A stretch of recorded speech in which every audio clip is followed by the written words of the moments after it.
Hi everyone, I'm Ellen Jaffe Jones. I am on the top floor of my real estate office where I work in St. Petersburg. The headquarters is here for our regional office, even though most of my work is right over there in Sarasota over the actual Skyway Bridge. I've done this race 4 times, 10K.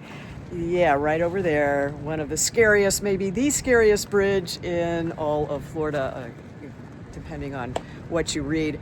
But the main thing I want to talk to you today is about living and thriving after the age of 50, and in my case, 72. But there are some things that I wish everybody knew about aging strong, especially for women. And part of it is having, I think, many options, or at least a few good options for work.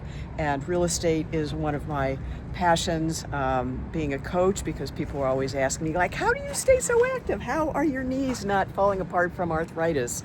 How are you still running and placing in your age group? And part of it is just staying active and having a strong, I would say, work ethic, but it's really a reason to get up in the morning, that whole blue zone thing of raison d'etre, reason for living.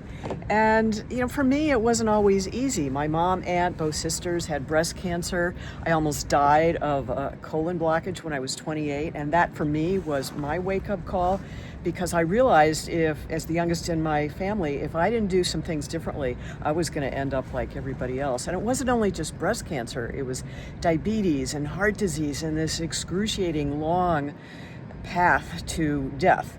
And I wanted to live. I wanted to never be bored. I always wanted to have something exciting going on. And I'm so lucky that I have been able to create that for myself. And I want you to be able to do that as well, because it isn't that hard. Because of our family history of breast cancer, our whole family was part of the BRCA1 and BRCA2 gene studies. And even though I would later learn that I didn't have the gene, because they don't tell you when you get tested for it, because it's all about privacy, I still lived my life as if I did have the gene. And for me, doing races, it started out kind of innocently enough, but then somebody challenged me at a race saying, you can't run on a vegan diet. And here we are doing this Skyway Bridge 10K 4 times and placing, not just racing, in 5Ks 331 times as of last weekend. That's how many times I've placed in my 5-year. Sometimes they make it a 10-year age group, which makes it even more difficult. But I do this as a personal challenge, and I hope that you will find something that is a personal challenge for you as well. So what do I do differently that maybe you haven't thought about? I want to give you some ideas. And basically, it is moving with purpose. It doesn't have to be running. You might say, ooh, I don't want to run. I don't even like to walk the dog in the morning. Well, that's probably something you should do, even if you don't have a dog.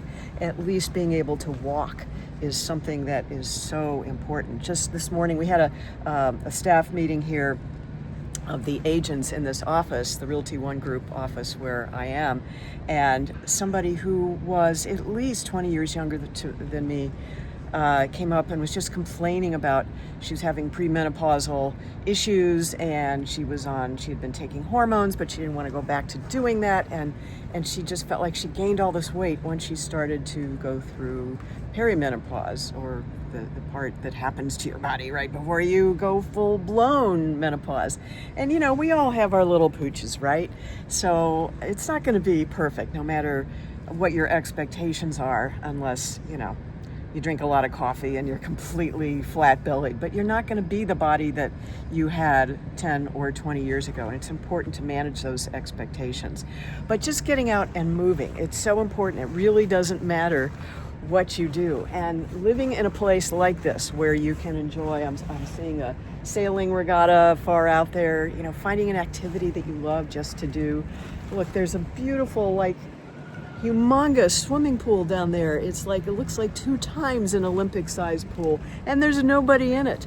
In the building that I stay in sometimes up here in St. Pete, when we are going to stay overnight, I make sure that I participate in some kind of swimming activity. Most of the buildings around here that you can rent a room in have at least one pool, sometimes two. So of course, there's spectator sports activities here, but I would encourage you to actually participate in some activity that gets you moving. It can be going on walks to beautiful places. Like this time of year, people think of Florida as pretty hot, but here I am in a long sleeve, and the sun is pretty bright today, but I'm not hot because there's a nice breeze blowing. And you can see there are so many different ways you can go boating here, from the very expensive yachts to simple kayaks that just get you out on the water. And that's certainly my preference because I don't have that kind of money, even working in real estate. So that's just one thing for you to think about in terms of how are you going to get active. The part of the second thing that I do, and there's really three things that I figure that I do differently, is to eat real food. Because like any diet can be healthy, any diet can be unhealthy, especially the unhealthy part. And what I do is try not to eat junk food. And it's really hard to do this, especially living a busy, active life as you may be doing. And they have so many different kinds of convenience foods, even for vegans. And, you know, when I started out on this journey, the only thing you could really eat that was minimally processed was tofu.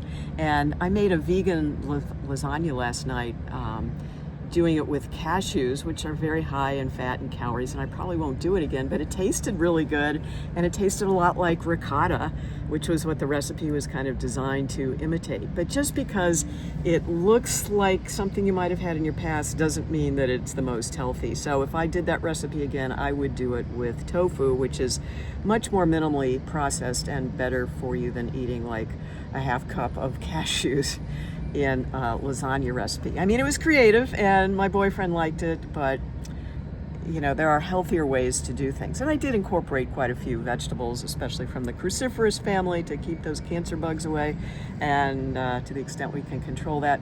But those are the kinds of things that I do, eating foods in their natural states.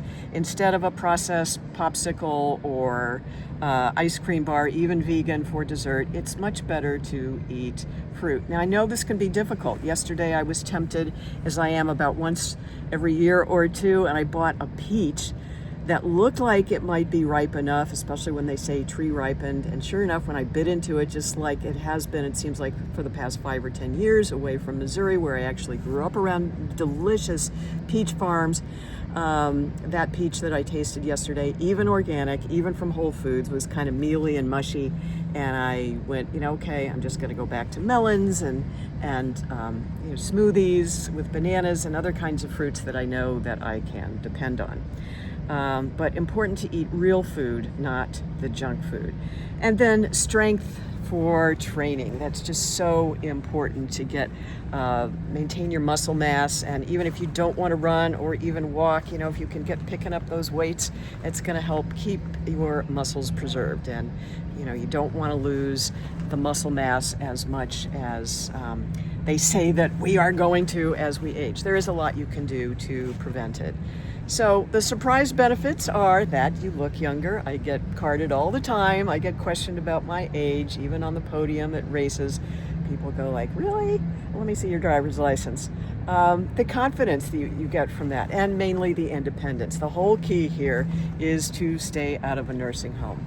As I've talked about, my whole family on my mom's side, they were in nursing homes if they made it to that age, and it just wasn't a fun way to go. So I want to help you to stay out of a nursing home. So if you're ready to thrive after 50, subscribe and check out my next video, which will go into this a whole lot deeper. And if you have any questions, comments, feedback, please make sure to drop them in the comments below. I always love to hear from you, and if I can answer any of your questions or concerns about aging and thriving over 50, 70, whatever it is, and we're going to do this all the way to 90, I promise. All right, gotta run. Stay tuned for the next one.